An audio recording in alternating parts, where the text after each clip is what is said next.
They didn't just exile me, they tried to erase me. The pack I was born into, the people I bled for, turned their backs in a single night. They stripped my name from the ledger stones as if I had never existed, all based on one word whispered in the dark: traitor.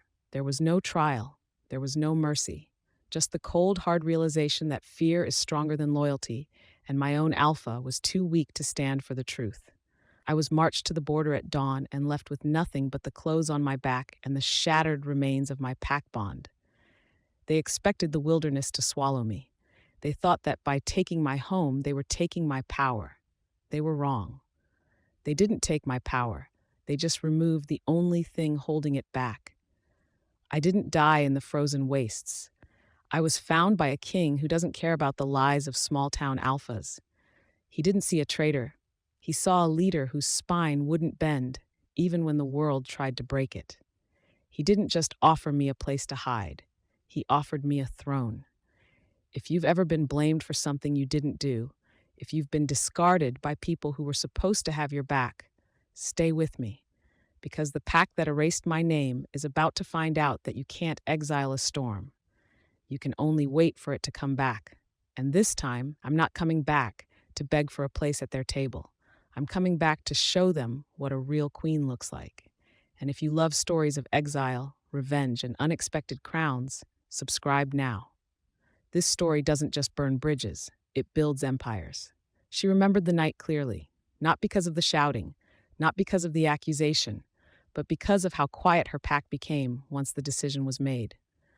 She had stood before the council stone as she always had, head high, voice steady, trusting that truth would matter. She had fought for them, bled for them, obeyed laws she hadn't written, and traditions that had never protected her equally. That history vanished in a breath. The accusation came from one mouth, but it carried the weight of many. A missing cache of weapons, a border breach, a rumor whispered too many times to be ignored. "She sold us out," someone said.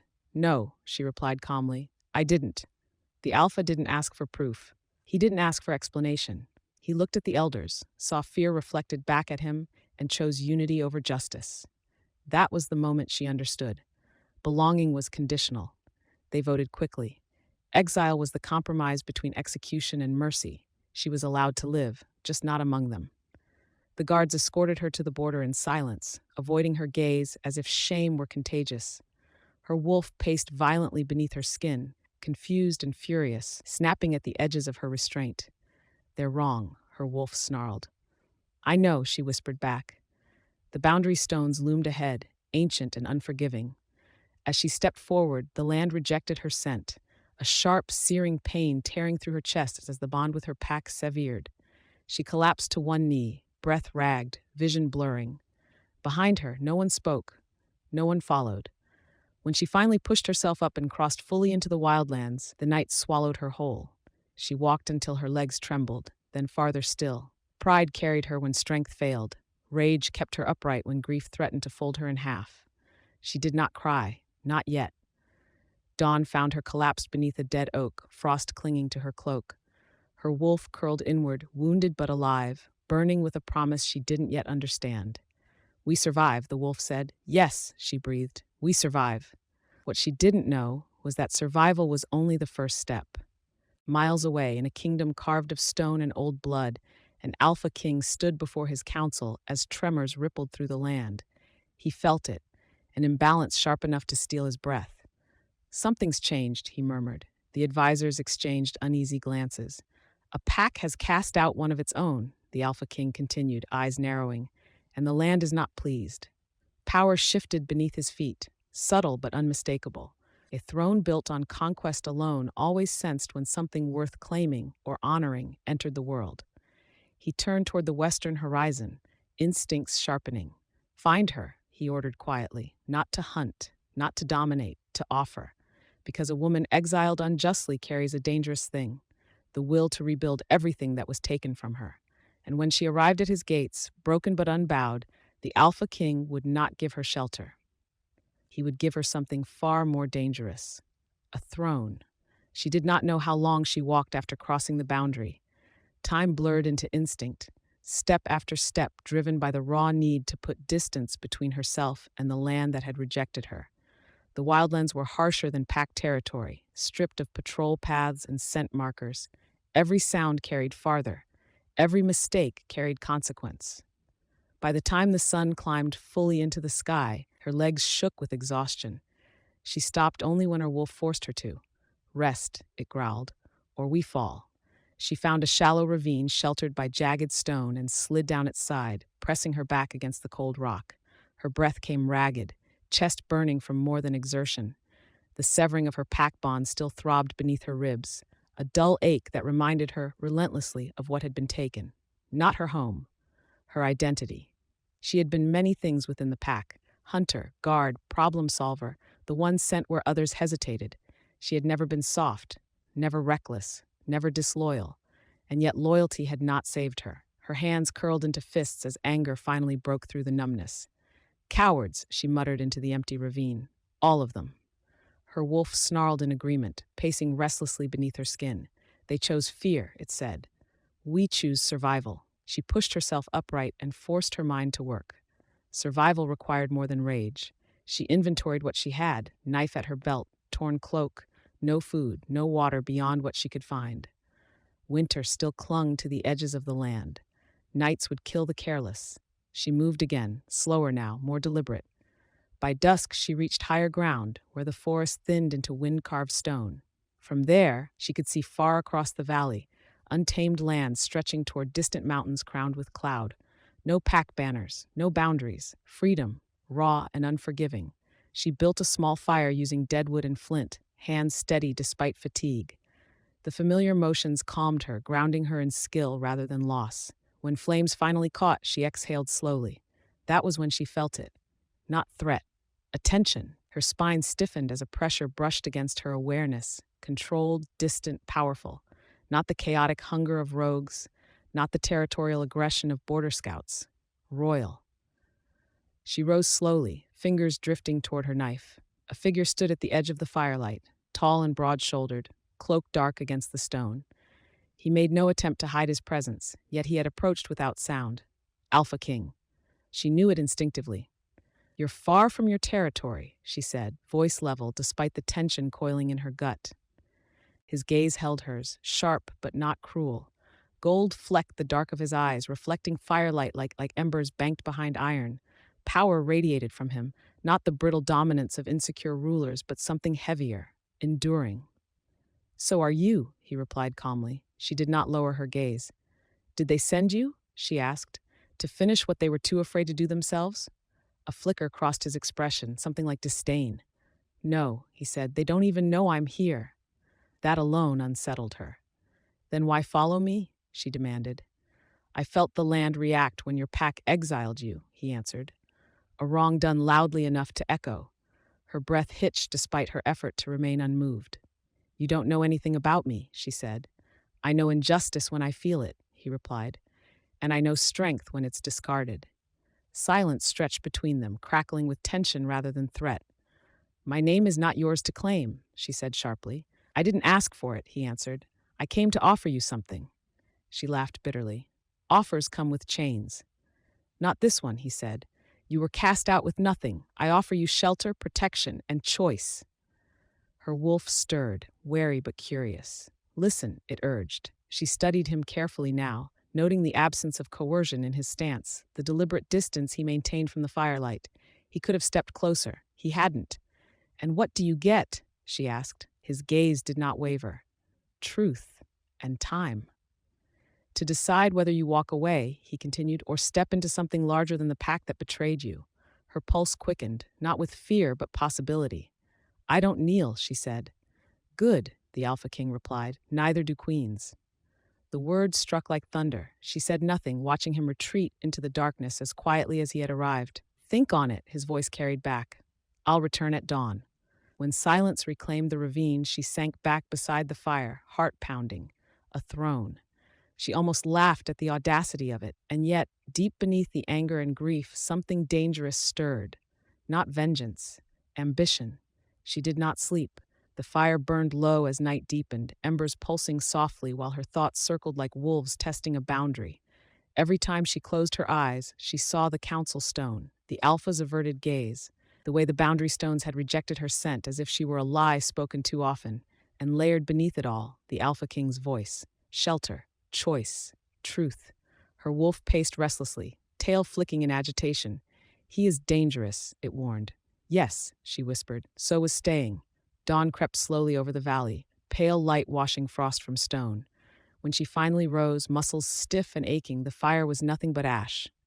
She stamped it out with practiced care and turned east, scanning the ridgeline. He did not make her wait long. The Alpha King approached openly, horse moving at an unhurried pace along a narrow path that had not existed the night before. She noticed that immediately, the way the land seemed to accommodate his presence without submission.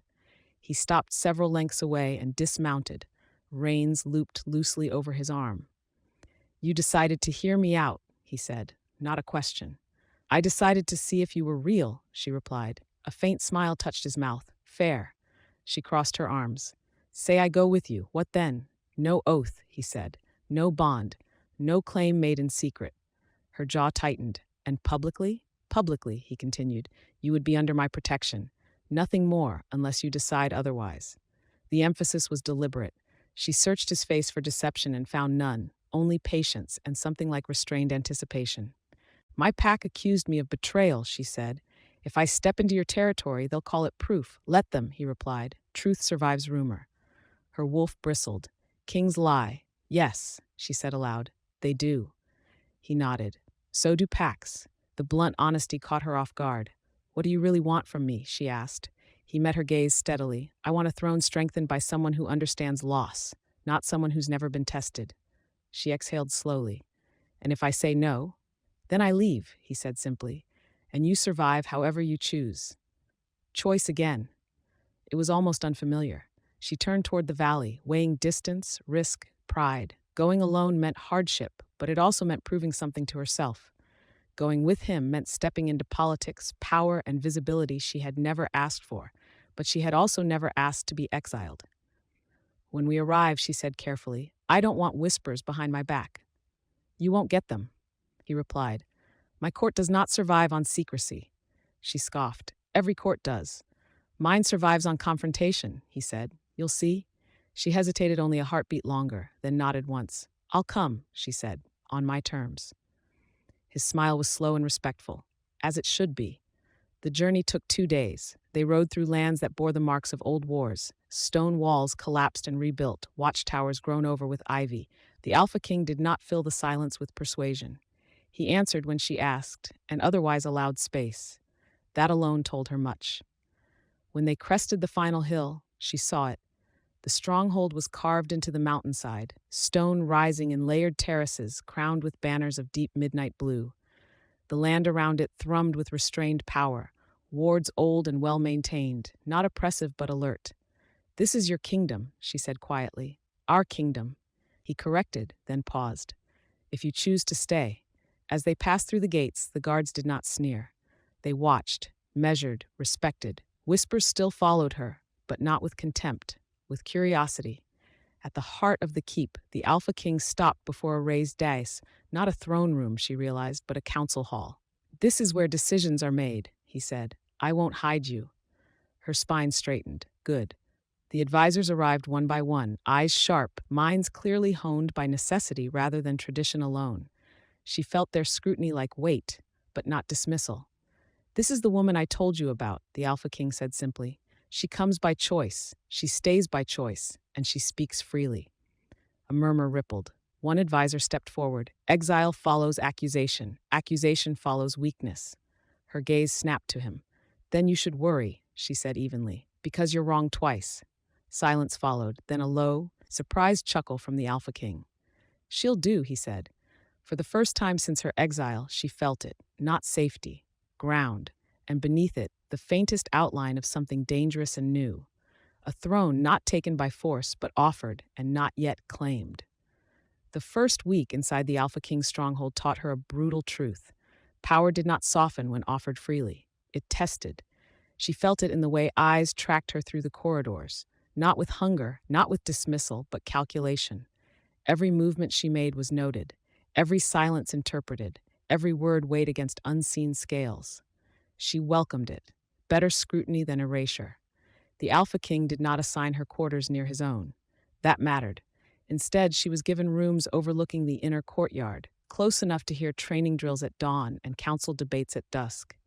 "You'll learn more listening than being shielded," he told her. He was right.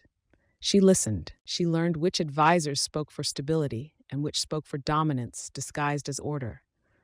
She learned how disputes between border lords were settled not by volume, but by leverage and memory. She learned that this kingdom had been built not by inherited loyalty, but by absorbing the broken remnants of others. Exiles, survivors, those who had nowhere else to stand. She was not unique here. She was recognized. On the seventh day, the test came. A border lord arrived unannounced, cloak heavy with arrogance and blood-right entitlement. He did not bow to her when introduced. Instead, he smiled thinly. "So this is the exile," he said, "the one we're meant to pretend matters." The chamber went still. The Alpha King did not intervene. She understood immediately. This was intentional. She stepped forward, meeting the Lord's gaze levelly. "You don't have to pretend," she said. "I don't require your belief." The Lord laughed. "Then what do you require?" She held his stare. "Respect is optional. Awareness is not." A few advisors exchanged glances. "You stand in my kingdom," the Lord said, "without blood claim, without pack." "Yes," she replied, "and yet you noticed me." The smile slipped. He lunged verbally again. "Your pack exiled you for betrayal." Her chest tightened, but she did not flinch. "My pack exiled me because fear is easier than truth," she said. "If you're here to repeat their mistake, do it faster." The silence that followed was heavy and electric. The Alpha King leaned back in his seat, eyes dark with approval. The Border Lord flushed, then bowed stiffly, not to her, but to the Alpha King. "I withdraw my question," he muttered. "Good," the Alpha King said calmly. She wasn't finished answering. The Lord left shortly after. When the doors closed, the Alpha King finally spoke. "You could have broken him," he said. "Why didn't you?" She exhaled slowly, "Because breaking people to prove worth only proves insecurity." His gaze sharpened. "You learned that in exile." "Yes." That night she walked the battlements alone. The wind cut cold against her skin, carrying scents from the valley below, smoke, iron, possibility. She rested her hands on the stone and let herself feel the weight of being seen again. Her wolf stirred, not agitated, grounded. For the first time since exile, she felt placed without being constrained. Beyond the kingdom's borders, her former pack felt the shift. Whispers reached them first, rumors of her survival, then of her presence beside an Alpha King whose power rivaled their own. The elders dismissed it as exaggeration, until the land itself began to respond. Trade routes shifted subtly. Border alliances hesitated. Wolves dreamed restlessly of a woman standing unbowed beneath unfamiliar banners. The Alpha who had exiled her felt it most keenly. Not regret, unease. Because exiles who vanish are forgotten. Exiles who rise become reckoning. Back at the stronghold, the Alpha King summoned her privately. He stood before a carved map of the region, stone markers denoting influence and unrest.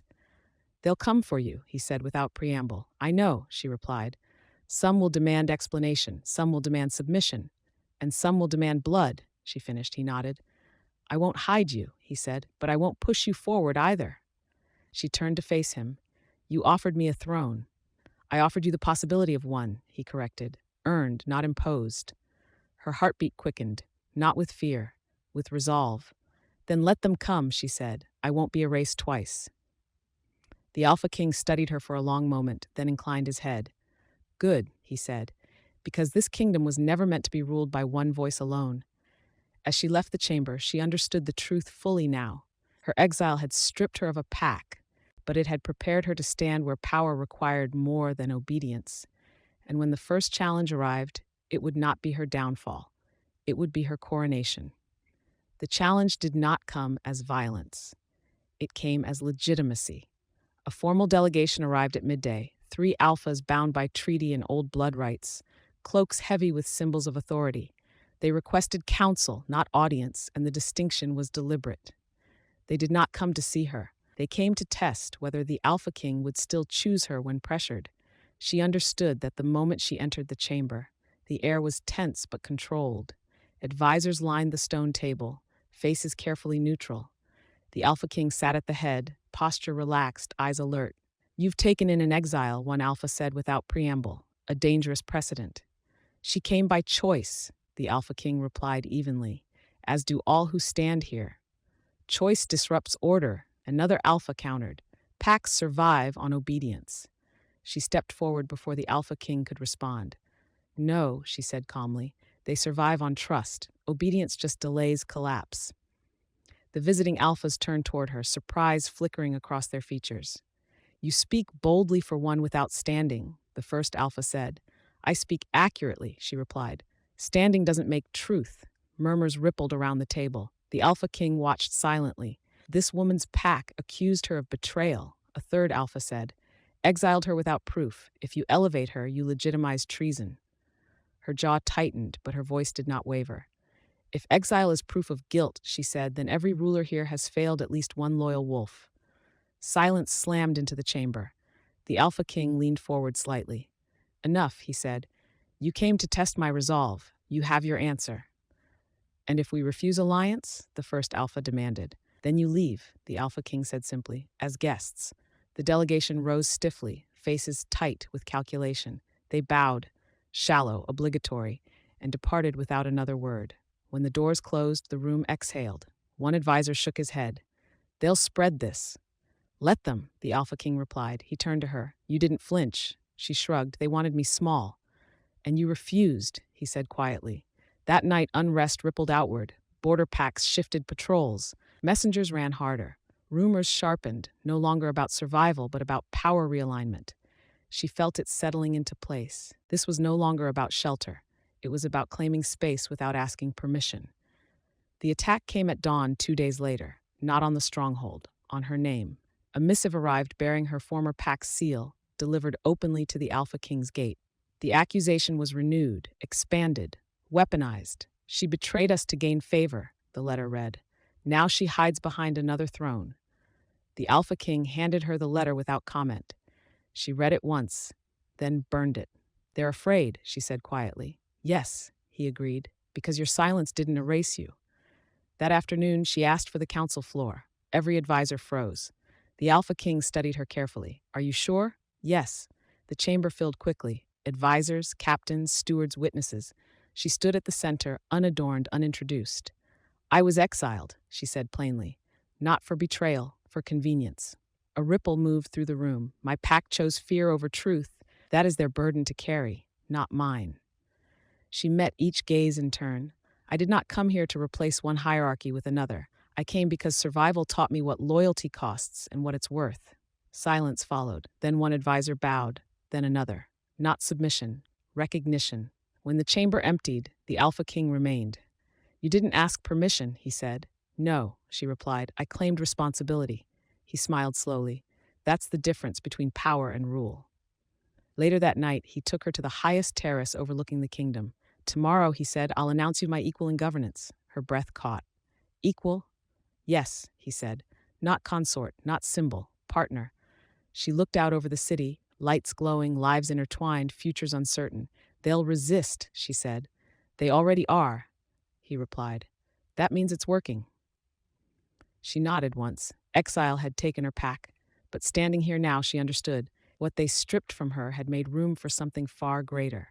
A throne not built on fear, but on choice. The announcement fractured the court. Not loudly, not immediately, but irrevocably. By nightfall, the news had already escaped the stronghold, slipping through messengers, traders, and soldiers whose loyalties were tested the moment the Alpha King named her equal. Not consort, not ward, not guest, partner. Some celebrated quietly, others recoiled. Most waited to see who would move first. She felt the shift everywhere. In the way conversations stopped when she entered a room. In the way captains weighed her words instead of dismissing them. In the way power began to reorganize itself around her presence. The Alpha King did not shield her from any of it, nor did she ask him to. The first open resistance came from within. A senior commander, battle-hardened, loyal to the Alpha King since the early wars, requested private counsel. She insisted on being present. The Alpha King allowed it. The commander stood rigid, jaw tight. You're risking the kingdom, he said bluntly, by elevating someone without lineage. She met his gaze calmly. Lineage didn't save my pack from corruption. That's not the point, he snapped. Perception is. Yes, she agreed. It is. The commander turned to the Alpha King. This will divide us. The Alpha King's voice was steady. Division already existed. I'm simply naming it. The commander's gaze returned to her, assessing anew. If you fail, he said, blood will follow. She nodded once. If I fail, blood would have followed anyway. At least this way, it's honest. Silence stretched. Finally, the commander bowed, slowly, stiffly, not in agreement, in acknowledgement. After he left, the Alpha King exhaled. You didn't retreat, she shrugged. Exile cures the fear of disapproval. The first external test came at the border. A coalition pack, one that had long contested trade routes, moved patrols aggressively, pressing just short of open provocation. Scouts reported deliberate incursions, testing response time. The council urged restraint. She disagreed. Restraint reads as uncertainty, she said. Certainty doesn't require violence. She rode out personally with a small escort. No banners, no threats. The opposing Alpha met her at the boundary, eyes sharp with calculation. You rise quickly for an exile, he sneered. She dismounted, posture relaxed. You advance slowly for a leader. The Alpha snarled. You think standing beside a king makes you untouchable? No, she replied calmly. I think standing for balance makes you cautious. She gestured to the land between them. This border is disputed because it benefits conflict. Let's change that. They talked for hours, not negotiating submission, redrawing alignment. When she returned at dusk, the trade route had reopened, without bloodshed. The council stared at her in stunned silence. That was reckless, one advisor said. Yes, she replied, and effective. That night, she stood alone in the throne chamber, their chamber now. The Alpha King joined her quietly. You didn't need me today, he said. No, she agreed, but I chose you anyway. His gaze softened, not possessive, not triumphant, equal. You're building a kingdom that won't collapse when one ruler falls, he said. She nodded. That's the only kind worth building. Far away, her former pack splintered, dissent festered, whispers turned inward. The Alpha who had exiled her felt the loss keenly, not of her loyalty, but of the stability her presence had quietly provided. Too late, he understood. Exile had not removed a threat. It had created one. As dawn approached, she rested a hand on the throne's armrest, not claiming it, but acknowledging its weight. They took my pack, she said softly. The Alpha King stood beside her, gaze fixed forward. And in doing so, they gave me a kingdom, she finished. Not stolen, not seized, built. The kingdom did not erupt into chaos. That surprised everyone. What followed her elevation was not rebellion, but recalibration. Power shifted in quieter ways, settling into new patterns like water finding a deeper channel. Advisors argued more openly. Border lords hesitated before making unilateral decisions. Captains questioned orders that once would have gone unexamined. The Alpha King watched it all with sharp satisfaction. This is what stability looks like before it's understood, he told her one evening as they reviewed reports. She scanned the parchment, jaw tightening. Or before it's challenged. Both, he agreed. The challenge came 3 days later, not from a rival kingdom, from her past. A messenger arrived at dawn, bearing the seal of her former pack, creased, faded, and handled by too many uncertain hands. He knelt at the gates, eyes downcast, voice shaking. Our Alpha requests audience, he said. He comes without arms, without escort. The council erupted instantly. Trap, desperation, insult. She said nothing until the noise died down. Let him come, she said calmly. The Alpha King studied her face. Are you certain? Yes, because unfinished things fester. The former Alpha arrived at noon, stripped of insignia, cloak plain, posture rigid with something that looked dangerously like shame. He did not look at her at first. When he finally did, his gaze wavered. You look, well, he said awkwardly. She did not answer. I was wrong, he continued, words heavy. About you, about what you were worth. That's not an apology, she said evenly. No, he admitted. It's a confession. The chamber held its breath. Our pack is breaking, he said. Your absence exposed fractures we refuse to see. I ask. She raised a hand. You ask because you're afraid, she said, not because you're sorry. His shoulders sagged. Yes, the honesty mattered, but it was not enough. I won't return, she said gently, and I won't rescue what chose to discard me. Pain crossed his face. Then what do you want? She considered him for a long moment. I want you to tell the truth, she said. To your pack, to the region, about why you exiled me. He swallowed. That will cost me. Yes, she agreed. That's the point. He bowed deeply, not as Alpha, as a wolf who had learned too late. When he left, the room was silent. The Alpha King finally spoke. That took restraint. She exhaled slowly. Vengeance is easy. Accountability changes things. Words spread quickly, not of forgiveness, of precedent. Packs whispered about the exile who refused reclamation, about a kingdom that did not profit from broken loyalty, about an Alpha King who did not fear sharing power. Borders stabilized, trade flowed, and something far more dangerous to tyrants took root: hope. The final test came unannounced. A war pack, old, brutal, and uninterested in reform, crossed the southern border under cover of night. Scouts reported rapid movement, numbers too large for coincidence. The council urged immediate military response. She disagreed. Not yet, she said. She rode out at dawn, banners furled, accompanied only by the Alpha King and a small honor guard. The war pack met them in the open valley, claws half shifted, dominance rolling outward like a storm. You think talking will stop us? Their Alpha snarled. She dismounted, meeting his gaze without fear. No, she said calmly. I think choice will. She gestured to the valley. You came because you smell weakness, but what you're sensing is change. The war Alpha laughed. Change dies under blood. Sometimes, she agreed, but not when it's rooted. The land beneath them shuddered, subtle but unmistakable. Not a threat. A warning. You can leave, she continued, or you can test a kingdom that no longer fractures under pressure. Silence stretched. Finally, the war Alpha stepped back, not defeated, outmatched by consequence. When they returned to the stronghold, the council stared at her with something like awe. You ended a war without a blade, one advisor whispered. She shook her head. I ended a misunderstanding. That night, she stood on the highest terrace, city lights glowing below like constellations fallen to earth.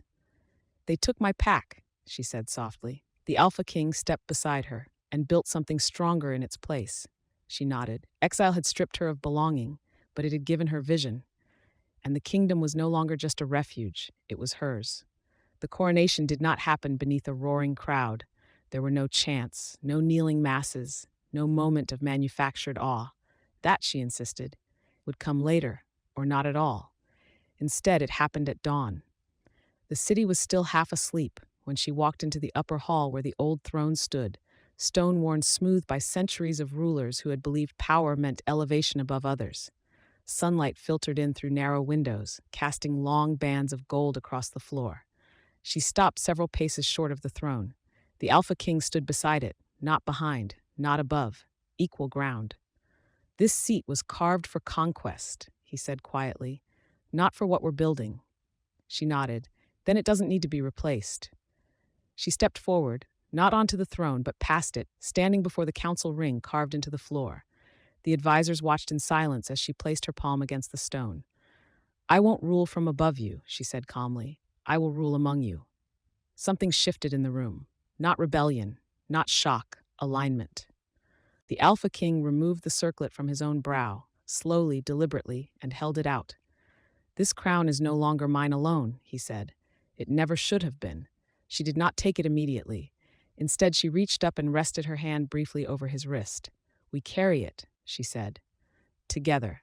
Only then did she accept it, not to wear but to place. She set the circlet on the stone between them, a shared symbol, a promise.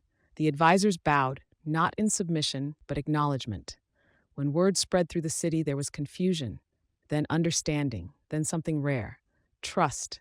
The kingdom did not become perfect, it became honest. Disputes still arose, borders still required defense, but fear no longer sat at the center of decision-making.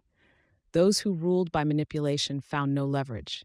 Those who thrived in silence learned to speak or leave, and she was present in all of it, walking markets without guards, standing in training yards listening rather than commanding, sitting in council until dawn when no easy answer existed. The people did not worship her. They relied on her. That mattered more. The final reckoning came quietly. Her former pack fractured beyond repair. Truth, once spoken, could not be contained. The Alpha who had exiled her lost his standing, not through violence, but through erosion. Wolves left, alliances dissolved. The pack did not fall to an enemy. It collapsed inward. She felt it from afar, a soft release in her chest, not satisfaction, not sorrow. Closure. When messengers asked if she wished to claim the territory, she refused. Let them rebuild, she said, or fade. Power taken out of spite poisons the soil. One night, long after the kingdom had settled into its new rhythm, she stood alone on the eastern balcony. The moon hung high and pale, no longer a judge, just a witness. The Alpha King joined her, silent as ever. "You could have ruled alone," he said. "You know that now." "Yes," she replied. "Why didn't you?" She considered the city below, the glow of hearth fires, the steady pulse of lives intertwined. "Because exile taught me something," she said. "Power that isolates always ends in fear. Power that shares endures." He nodded slowly. "And us." She turned to face him fully. There was no bond humming between them, no magic tugging at instinct, no destiny tightening the air, only choice. "We walk together," she said, "as long as we both choose it." His expression softened, not in possession, not in triumph. Relief. "That's all I ever wanted," he said. She smiled faintly. "Then we're aligned." Years later, stories would spread beyond the kingdom, of a woman falsely accused and cast out, of a pack that lost its future by clinging to fear, of a ruler who offered power instead of protection. But the truth was simpler. They took her pack. They thought they erased her. Instead, they forged the one leader who would never rule from insecurity. She had been exiled without mercy, and answered not with revenge, but with a throne built on choice.